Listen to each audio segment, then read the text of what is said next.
Bonjour à tous, avec l'aide de Dieu, nous allons étudier le Rambam, le troisième chapitre des lois de Zechia ou Matana, des lois relatives à l'acquisition et au don. Perek Shlishi alacha Aleph, anotel matana alacha vero. Celui qui donne un cadeau à autrui, enamekabel zocheba, le donataire va faire acquisition de ce cadeau, uniquement par l'un des modes d'acquisition qui permettent à un acheteur de faire acquisition de la chose qui a été achetée. En d'autres mots, les lois qu'on a appris dans Mechira, comment on fait l'acquisition, comment l'acheteur va faire l'achat de quelque chose, la même chose aussi en ce qui concerne le donataire doit faire la même chose. C'est-à-dire que si le donateur veut donner au donataire des biens mobiliers, eh bien, quand est-ce que le donataire va faire l'acquisition? C'est la meilleure manière de faire l'acquisition, on avait appris, donc c'est en soulevant ce cadeau. Au Gimshor, ou bien il va tirer, dans un cas que c'est Davashen Darkolaribia, c'est quelque chose, c'est pas l'habitude de le soulever, par exemple, c'est quelque chose qui est trop lourd. Ou bien qui va faire l'acquisition avec un autre mode d'acquisition qu'on achète ces biens qui sont mobiliers, comme on avait appris, il y a par exemple Kinyan Messira qui va lui transmettre donc une partie de la chose qui symbolise qu'il lui a donné toute la chose, par exemple un bateau qui peut ni soulever ni tirer, il va lui donner l'ancre. Ou bien qu'ils vont faire un Kinyan Khatser, c'est que la chose qui se trouve dans le Khatser, dans la cour, lui appartient, ou bien un Kinyan Khrifi, donc faisant un échange, et bien ces manières d'acquisition qui sont dites à propos de l'acheteur s'appliquent aussi pour le donataire, pour qu'il puisse recevoir ce que le donateur, qui est considéré comme le vendeur, lui a donné. Maintenant, si le donateur lui donne un bien immobilier ou bien des serviteurs cananéens, que le mode d'acquisition de ces serviteurs cananéens, c'est comme les biens immobiliers, dans ces cas-là, quand il va prendre possession, il va s'en servir que derche aloker, de la même manière que l'acheteur, il prend possession. Par exemple, lorsqu'il s'agit d'un bien immobilier, eh bien, dans ces cas-là, il doit fermer, mettre un verrou, mettre une clôture. Quand il s'agit d'un serviteur, ou bien que le serviteur va lui faire un service que le serviteur y fait, ou bien que le serviteur va soulever le maître, ou bien que le maître va soulever le serviteur. Ou bien encore une autre option, Achiyagi, Ashtar Matan Aleyado.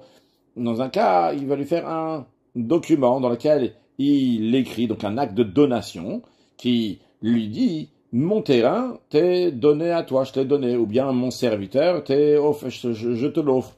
Aval bitvarim, mais s'il a juste dit verbalement, tiens, je te donne ci, je te donne ça, Lozacha Mekabel, le donateur, n'a pas fait acquisition, elle a kolachad madame Yach Lozarbo, et chacun d'eux, aussi bien le donateur et les donataires peuvent se rétracter de ce cadeau. Halachabet, machalachavero chov sheyesh lo alav. Dans un cas où Rouven, il devait 100 euros à Shimon. Et Shimon, il dit à Rouven, écoute, je renonce à la dette, tu peux garder les 100 euros. Donc les 100 euros se trouvent déjà chez Rouven, vu que Shimon les avait déjà prêtés à Rouven. Et maintenant, juste Shimon lui dit, écoute, garde ça chez toi, garde ces 100 euros chez toi. Ou bien dans le cas où Rouven, il a mis en dépôt un objet chez Shimon. Et Rouven, il dit à Shimon, écoute, garde, ce dépôt, il t'appartient. Il n'y a pas eu un acte, ils ont juste dit verbalement. Eh bien, ça c'est un cadeau qu'on peut faire l'acquisition uniquement verbalement. Il n'y a pas besoin de quelque chose d'autre, comme on a déjà expliqué dans les lois de Mechira. L'idée ici, c'est que l'argent, l'objet, il se trouve déjà chez le donataire, chez la personne qui va recevoir la chose. Donc, il a déjà fait une Mechira, il a déjà tiré, c'est déjà chez lui.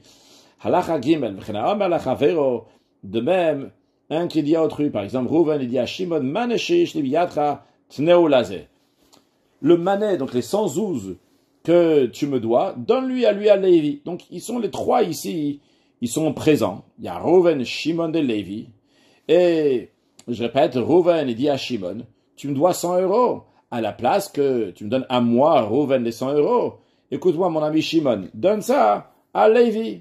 Eh bien, Kana, dans ce cas-là, Lévi, il a fait l'acquisition de ces 100 euros, de ces 100 zouz, de ce manet. Il n'y a personne qui peut se rétracter, ni le donateur, ni celui qui a le manet actuellement, qui doit le donner à Lévi.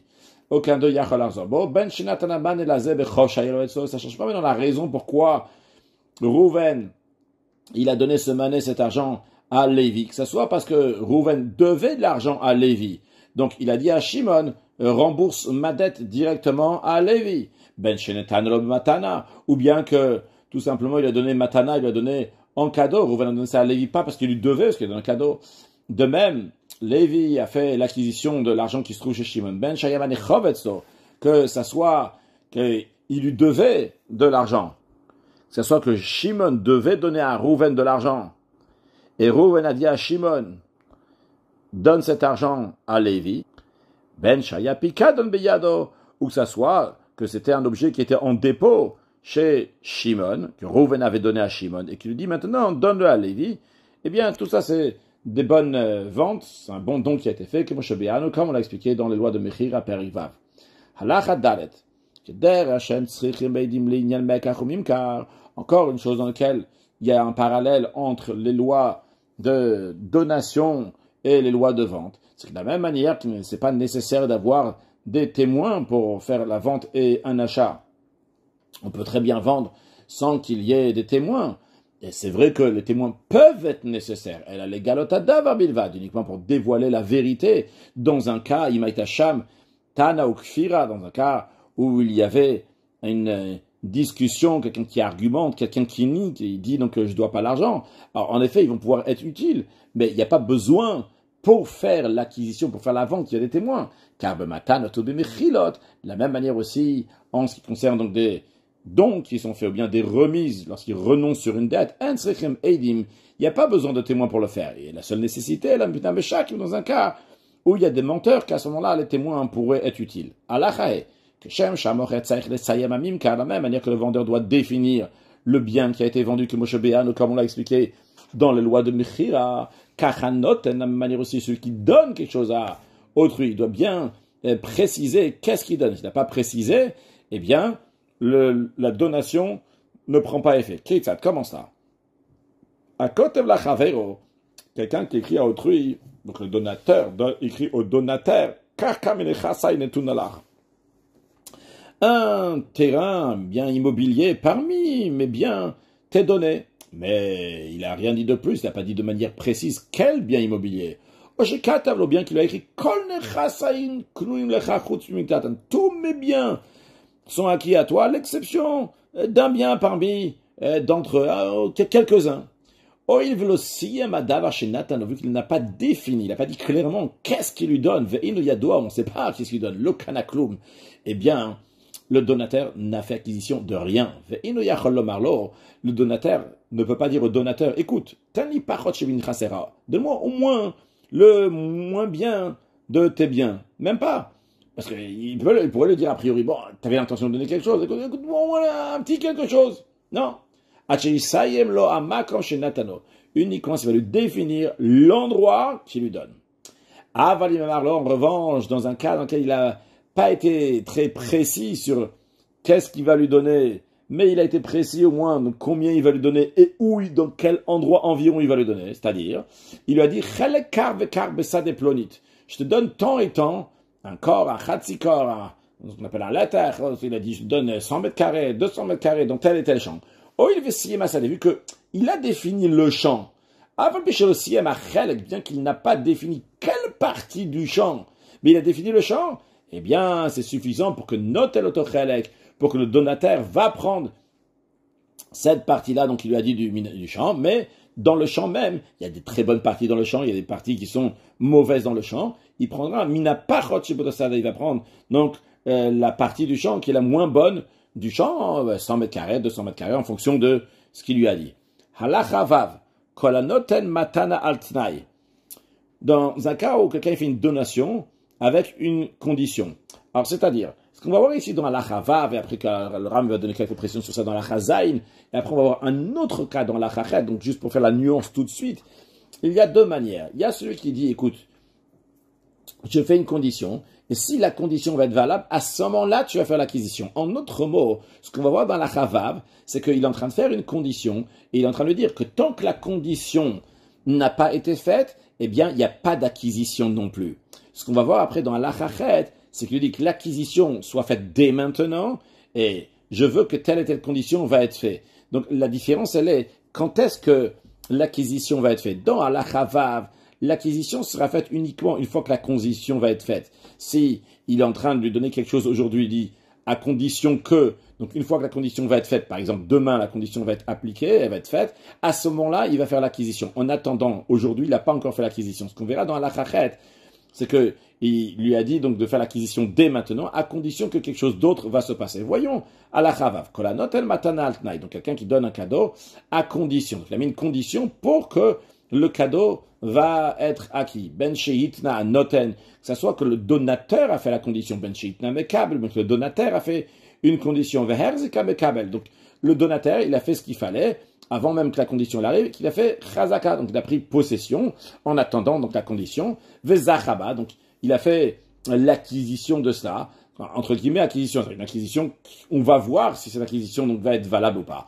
Imlit kayamatna, et aussi la condition a été appliqué, dit Kaima Matan, dans ce cas-là, le cadeau aussi a été appliqué. Donc c'est bon, le donateur a fait l'acquisition, on va lui donner le Kaima Matana, et par contre si la condition n'a pas été faite, Batla Matana, le cadeau est annulé, Veyarzir Perot Achal, et d'ailleurs il devra rendre les fruits desquels il a joui. Par exemple, donc si c'était un terrain, et il lui a dit aujourd'hui, tu vas faire l'acquisition de ce terrain, à condition que dans 2 semaines, tu vas faire telle et telle chose, ou telle et telle chose va arriver, donc il a donné une condition. Donc, c'est-à-dire que dans 2 semaines, l'acquisition sera faite si elle a la condition. En attendant, on ne sait pas encore si ça lui appartient vraiment ou ça lui appartient pas vraiment. Et même au moment où ça va lui appartenir, on va dire que ça lui appartient à partir de maintenant, ça lui appartient totalement. Maintenant, dans un cas où il a joui des fruits pendant ces 2 semaines-là, si la condition a été faite, on dit très bien, ces fruits-là maintenant appartiennent au donateur. Par contre, si la condition n'a pas été faite et ce donateur a profité des fruits pendant ces 2 semaines-là, eh bien, quand la condition n'est pas faite, donc il n'y a rien ici, ça appartient pas au donateur. S'il a profité des fruits pendant 2 semaines, il devra rendre ces fruits-là desquels il a joui. Verrou, chez Yatin Karaï, mais le Rami dit, attention, ça c'est uniquement si la condition a été faite comme il faut. Alors c'est quoi que la condition a été faite comme il faut? Zain, Kvarbeano, on a déjà expliqué dans les lois de Ishut, dans le Sefer Nash, le Rami a déjà dit, que toutes les conditions que les gens font entre eux, donc que ce soit dans des donations, que ce soit dans des achats et ventes, il faut qu'il y a 4 choses qui vont être là-bas. Premièrement, il faut qu'il y ait une double formulation, une formulation positive et une formulation négative. Par exemple, il dit, si telle et telle chose va se réaliser, alors dans ces cas-là, tu vas faire l'acquisition de telle et telle chose. Et après, il va rajouter, il va dire que si telle et telle chose va pas se réaliser, donc il est en train de dire le négatif, dans ces cas-là, alors il n'y aura pas telle et telle chose. Donc ça, c'est Tnai Kaful. Donc la première condition, double formulation positive et négative. Deuxième chose, dans cette double formulation même, il faut que le hen kodem le lav. Il faut que le positif soit avant le négatif. Ça veut dire d'abord dire si telle et telle chose va se réaliser, le positif, et après dire si telle et telle chose va pas se réaliser. Troisième chose, utnai kodem le maase. Il faut que la condition soit avant l'action. C'est-à-dire, il va dire, si telle et telle chose va arriver, ça c'est la condition. Dans ces cas-là, telle et telle action va être faite. Tu vas faire l'acquisition de ça aussi, etc. Quatrième chose, il faut que ça soit une condition qui soit réalisable. S'il lui a dit de monter dans le ciel, par exemple, c'est pas une condition qui est réalisable. S'il manque une de ces choses-là, de ces 4 choses qu'on a dit, atnai batel, la condition est annulée, comme si qu'il n'y a pas eu aucune condition, et donc l'acquisition aussi n'a aucun effet. Halachachet, encore une chose qui a été expliquée là dans les lois de Ishut, et là, donc je reviens à l'introduction que j'ai dit avant, Halachavav, donc une petite nuance qui change tout, que Vechol Omer Almenat, tout celui qui dit à condition, c'est-à-dire il n'a pas juste dit à condition, il a dit fais l'acquisition aujourd'hui, à condition que. C'est comme si qu'il disait, dès maintenant, l'expression de Almenat, c'est comme si Me'arshav, comme s'il dit fais l'acquisition maintenant, à condition que telle et telle chose va arriver. Et dans un tel cas, si il a dit fais l'acquisition aujourd'hui à condition que, c'est plus comme on a vu dans Halachava, bien que l'expression c'est Almenat, qui rejoint l'idée de Tnaï, mais c'est pas la même chose halachique. Dans ce cas-là, pour la Tnaï. Ici, il n'y a pas besoin qui va doubler la double formulation, qui va dire le oui avant le non évidemment, et la condition avant l'action, vu que c'est plus nécessaire tout ça. Juste une chose, il faut que la condition soit réalisable. C'est la seule chose qu'il faut. Bien. Maintenant, le Rambam dit, kazé, comme ça. On dit comme ça, c'est ce qu'il a dit dans Halacha Zayin, qu'il faut les 4 détails. Il faut que double formulation, que le oui va être avant le non, et que la condition va être avant l'action et que ce soit une condition qui soit réalisable, il aurait dit casé comme ça, plusieurs des Géonim, donc des grands raves qui étaient avant le Rambam, qui s'appellent les Géonim, comme ça ils ont stipulé, comme ça aussi c'est mon opinion. Par contre, Verabotayor, ou mes maîtres ont enseigné, ces maîtres du Rambam me disent qu'il n'y a pas besoin de doubler la condition et de dire le oui avant le non, uniquement dans les conditions qui sont faites dans le mariage et le divorce. Lorsque quelqu'un il dit tu es mekoudash et à moi à condition que, donc il doit dire, dans ces cas-là, il doit dire tu seras mekoudash à la condition si telle et telle chose va arriver, tu seras mekoudash, sinon tu ne seras pas mekoudash. Et de même pour les gitin seulement, le Rambam me dit il n'y a pas de preuve à ça. En autre mot, le Rambam me dit que ces conditions-là et ces formules-là qu'on a dans la Chazaïn, ils sont valables dans toutes les choses, même dans les achats et ventes, et pas seulement dans Gitin Vekidushim, dans les divorces et les mariages. Halachatet, anoten matanal menat leharzir. Celui qui donne un cadeau à l'autre, à condition qu'il va lui rendre. Il va faire l'acquisition, le donateur, et après il va le rendre au donateur. Il a fait une condition. Arezo matana, eh bien, c'est considéré un cadeau. Ben sheitan larzir amiyad, que la condition elle était qu'il doit lui restituer immédiatement. Ben sheitan larzir abizman katsu, ou bien qu'il a conditionné avec lui, il lui a dit que tu vas lui restituer dans un temps déterminé, ou bien, tu lui as dit kol mechayav shel echad mehem, que ce cadeau sera effectif durant toute la vie de l'une des deux parties, du donateur ou donataire, kol mechayav shel ploni, bien durant toute la vie de telle et telle personne, une autre personne, eh bien, rezo matana, c'est un cadeau, ben bemitat, ben bekarkat, que ce soit dans des biens mobiliers ou immobiliers, matana, et il peut jouir des fruits pendant tout le temps de la donation, pendant le temps que ça lui appartient. Halachayud, a omer lachavero, celui qui dit à autrui, chose natun lecha bematana, ce bœuf-là, il t'est donné en cadeau, almenat shetarzireo, à condition que tu le restitues. Mais il n'a pas dit à condition que tu vas me le restituer. Il n'a pas dit shetarziro li. Il a dit shetarziro, que tu le restitues. Qu'est-ce qu'il a fait, ce gars qui a reçu cette donation, ce bœuf? Eh bien, il a consacré pour le temple. Quand c'est consacré pour le temple, on n'a pas le droit de l'utiliser pour ses biens personnels, pour ses besoins personnels. Puis après qu'il a consacré, vers zéro, il a rendu au donateur. Eh bien, Arezé Mugdash, ce qu'il a fait, le donateur, donc il a consacré au temple, eh bien, c'est considéré consacré, ça appartient bien au temple. Ou Murzar, et c'est considéré aussi qu'il a rendu au donateur. Il a fait la condition, il a dit à condition que tu le restitues, très bien, il a restitué au donateur. Juste en effet, le donateur, il ne peut pas l'utiliser pour des fins personnelles, mais concrètement, ça a été rendu. Il a juste dit Shetar Zero, il n'a pas dit Shetar Zero li, tu me le rends à moi, que je puisse l'utiliser. Maintenant, Amarlo, s'il lui a dit Almenat Shetar Zero li, s'il lui a dit je te donne ce bœuf en cadeau à condition que tu vas me le rendre, dans ce cas-là, Eino Kadosh, quand le donateur, il a consacré ça au temple, ce n'est pas saint, chez le Yitnalav, la chez Yarzir Lo, Davararaoilo. Quand il dit Shtarzir Li, tu en auras à moi, c'est la condition en été, qu'il va lui rendre à lui quelque chose que lui, il peut utiliser, quelque chose qui est consacré, il ne peut pas l'utiliser. De même, tout cas similaire.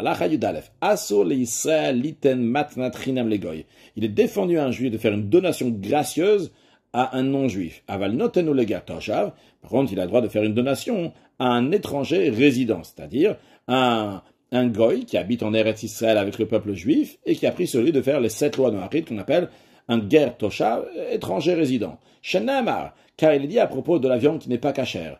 La nevela, la ger ashabisharecha titnena vachala. Au converti, ici ça fait référence au ger toshav qui est à tes portes, qui vit avec toi, tu lui donneras et il va les manger. Titnen à l'expression de matana, de don. Au macholanochi, ou bien tu vas la vendre à un non-juif. Donc on voit que pour le ger toshav, la Torah dit matana, titnena, tu vas le donner. Par contre, lorsqu'il s'agit d'un non-juif, la Torah dit machor, de le vendre. Donc on voit que en ce qui concerne un goy, c'est bimchira, c'est uniquement donc on a le droit de lui vendre, l'homme matana pas en cadeau, avec le ger toshav, mais pour un étranger résident, ben bimchira, ben bentina, on peut aussi bien lui vendre, et on peut même lui donner. Pourquoi? Parce que tu as le devoir de s'occuper, qui va avoir de quoi vivre. On est tenu de pourvoir à sa subsistance de cet étranger qui est résident, de ce ger toshav. Comme la Torah lit, la Torah lit. Alors le verset, il parle pas d'un ger toshav. Le verset lui-même, il parle d'un pauvre juif. un juif qui n'a pas les moyens, le début du verset qui n'est pas ramené sur le texte du Rambam, c'est quand ton frère juif, va perdre ses moyens, eh bien, toi, tu vas le soutenir. Et la suite du verset, le ger vetoshav vachayimar, que le converti résident, tu vas le faire vivre avec toi. Et ici, ce que la Torah veut dire, klomar, c'est-à-dire, lo iyezeh, que ce juif-là, qui est pauvre, et Ani, il va pas être pachot, il va pas être moins, miger toshav, du converti résident chez Chayimar, qui vit avec toi. Si, déjà, tu as le devoir de pouvoir aux subsistances du converti résident, à plus forte raison que tu as le devoir que le juif va avoir tout ce qu'il faut. En tous les cas, on voit de là qu'en ce qui concerne le ger toshav, nous avons le devoir qu'il va avoir sa subsistance. Halacha yudbet, hanoten matana le'eved leisha. Celui qui donne un cadeau à un serviteur cananéen. Un serviteur cananéen, c'est un serviteur non juif qui appartient à 100%, même son corps, il appartient au propriétaire juif, et tout ce qu'il fait, ça appartient au propriétaire. Quand il bouge la main pour prendre quelque chose, c'est comme si le propriétaire avait pris, etc. Ou bien qu'il a donné à une femme, qu'aussi donc la main de la femme est considérée comme celle du mari, vu que lorsque la femme a fait l'acquisition de quelque chose, ça appartient au mari. Eh bien, en effet, kana abal, si quelqu'un donnait un cadeau à la femme, c'est le mari qui a fait l'acquisition. Si quelqu'un donnait un cadeau au serviteur cananéen, c'est le maître qui a fait l'acquisition. Mais il y a quand même une différence, une nuance entre un cadeau qui a été donné à la femme ou au serviteur. Pourquoi? La chez Adol, lorsqu'il s'agit d'un cadeau qui a été donné au serviteur, le maître connaît à gouffre. Il fait l'acquisition du bien lui-même. Véabal, par contre, le mari qui fait l'acquisition, il ne fait pas l'acquisition vraiment du bien lui-même. Le bien a été donné à sa femme, mais lui connaît le mari, il fait l'acquisition, t'as le père uniquement pour les fruits, c'est-à-dire qu'il va pouvoir utiliser le droit à l'usufruit qu'il y a dans ce bien-là qui a été donné. Mais le cadeau lui-même, en effet, appartient à la femme. Si la femme va devenir veuve, ou bien qu'elle va se divorcer, eh bien, elle pourra prendre ça en cadeau. Halakha Yud Gimel. Natan matan ale isha, s'il a donné un cadeau à une femme, à condition, il a dit clairement à condition que son mari va avoir aucun droit dessus. Ou le eved, bien qu'il a donné un cadeau au serviteur. À condition que son maître n'a pas de permission, il ne peut pas l'utiliser. Alors, est-ce que cette condition-là est valable ou pas? Eh bien, la réponse, elle est non. Kana abal ve kana, donc ça appartient quand même au mari, ça appartient quand même au maître. Avalanot, el matan aleisha le eved. Par contre, en revanche, celui qui donne un cadeau à la femme, au serviteur, veitna noten begoufa shel matana. Celui qui a donné, le donateur, il a fait une condition dans le bien même du cadeau chétier, le carvekar, qui va être pour telle et telle chose, comme on va expliquer dans la Hayuda, est un exemple. Eh bien, l'okrana donne l'okrana. Dans ce cas-là, le maître, le mari n'ont pas fait l'acquisition parce que ça leur a pas appartenu, ça appartient directement à la femme, au serviteur. À la Hayuda, Kitsat, comment ça? Anoten matan aleisha. Donc, celui qui donne un cadeau à la femme, Ve'amar lui a dit, regarde, cet argent-là que je te donne, ils sont donnés en cadeau, almenat, à condition, chez Torchlibem Vetishlibem. Tu dois t'acheter de la nourriture et des boissons avec. C'est tout ce que tu peux faire avec ça. Ou almenat, chez Tilbeshibem, à condition, il a donné cet argent-là, à condition que tu vas t'acheter des vêtements. Ou bien il lui a dit, almenat, chez Tassibem, achetirti. Il dit clairement à condition que tu vas faire ce que tu veux avec ça. Et dans tous ces cas-là, il a rajouté aussi en disant, Bloreshut Baaler. Il n'y a pas la permission de ton mari, donc il n'a pas, c'est pas lui que ça appartient cet argent-là, c'est destiné pour telle et telle chose, et ton mari n'a pas de possession de cet argent-là. Bien, dans ces cas-là, le kana abal, en effet, le mari n'a pas fait l'acquisition, parce que cet argent-là, il n'est pas donné de l'argent, il lui a dit que cet argent-là est limité pour telle et telle chose, est destiné pour telle et telle chose bien précise. De même, de même s'il a dit au serviteur, je te donne cet argent-là à condition que tu vas boire, tu vas manger avec, mais que le maître va pas pouvoir avoir de possession sur ça, que ton maître n'aura aucun droit sur cela. Ou bien qu'il lui a donné cet argent-là, il lui dit à condition que tu vas te racheter, donc tu vas sortir en liberté, tu vas pouvoir t'affranchir avec cet argent, donnant cet argent-là à ton maître. Le Kana, dans ce cas-là, le maître n'a pas fait l'acquisition de cet argent, et donc le serviteur peut utiliser cet argent-là donc pour manger, pour boire, ou bien pour se libérer. C'est de même tout ce qui est similaire à cela. Celui qui fait don de tous ses biens à son esclave.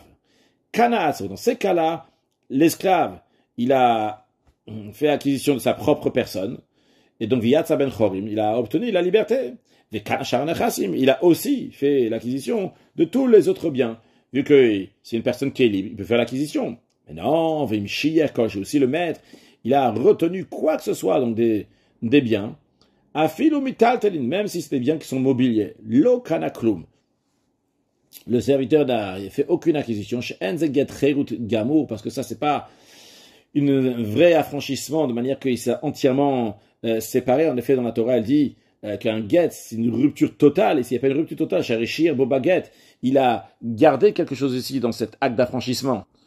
Donc, vu que concrètement, donc le serviteur n'a pas été affranchi, le kanaklum, il n'a pas fait non plus l'acquisition de tout ce que son maître lui a donné. Conclure avec un mot de chassidut, il y a une manière de servir Dieu d'être comme un Eved Hashem, donc le serviteur d'Akadosh Baruch Hu. C'est-à-dire que la personne, elle est rien du tout. Toute son existence, c'est uniquement l'existence d'Akadosh Baruch Hu. Mais dans ça même, peut y avoir des fois une situation dans laquelle le serviteur, il ressent pas qu'il y a lui-même. Il ressent qu'il fait uniquement la volonté de Dieu, mais c'est pas sa volonté, c'est pas sa compréhension, ses sentiments. Le plus haut niveau, c'est lorsque la personne, elle ressent aussi, en plus du fait que la Kabbalah, elle reçoit le jour d'Akadosh Baruch Hu, le serviteur de Dieu, il va aussi lui-même ressentir dans sa tête, dans son cœur, dans sa volonté, dans son plaisir, de faire la volonté d'Akadosh Baruch Hu, de faire une demeure à Dieu ici-bas, et d'accueillir Mashiach, une excellente journée.